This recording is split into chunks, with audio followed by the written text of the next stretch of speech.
Thank you so much. Ngojea kidogo, sauti yangu ilipotea, najaribu kuisukuma irudi. Harambee! Harambee! Ningependa kusema mambo mawili kwa Kiingereza alafu nizungumze kwa Kiswahili.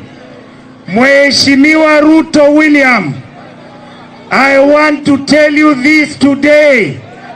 Our dreams are valid. Our dreams are valid because we want a good country.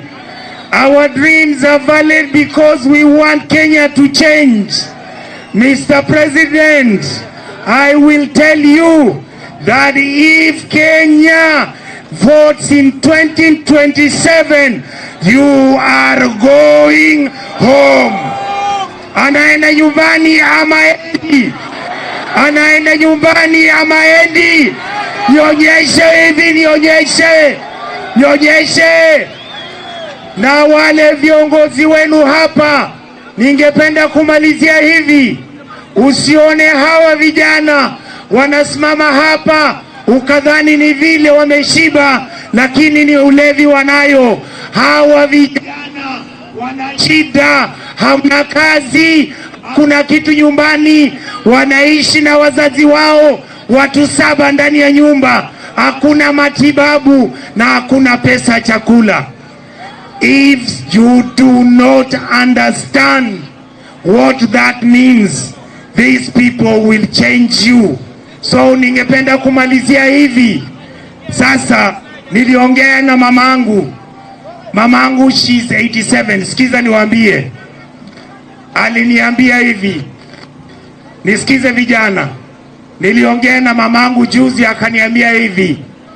Ukifika Mombasa, uambie watu wa Mombasa wamchunge nani? Sifuna. Mumekubali? Alafu mama akasema mkifika Mombasa waambie watu wa Mombasa watoe maombi kwa babu. Nionyeshe. Nionyeshe tena. Alafu akaniuliza niwaulize, Ruto must go or not go? Ruto must go or not go? Harambee! God bless you. Thank you. Hey. Vijana ria. Haya. Ninaona Mheshimiwa shupavu. Mheshimiwa Patrick Makau. Mheshimiwa kutoka Mavoko. Mheshimiwa kutoka Machakos. Huyu ni Gen Z, si Gen Z? Ni Gen Z, si Gen Z? Haya.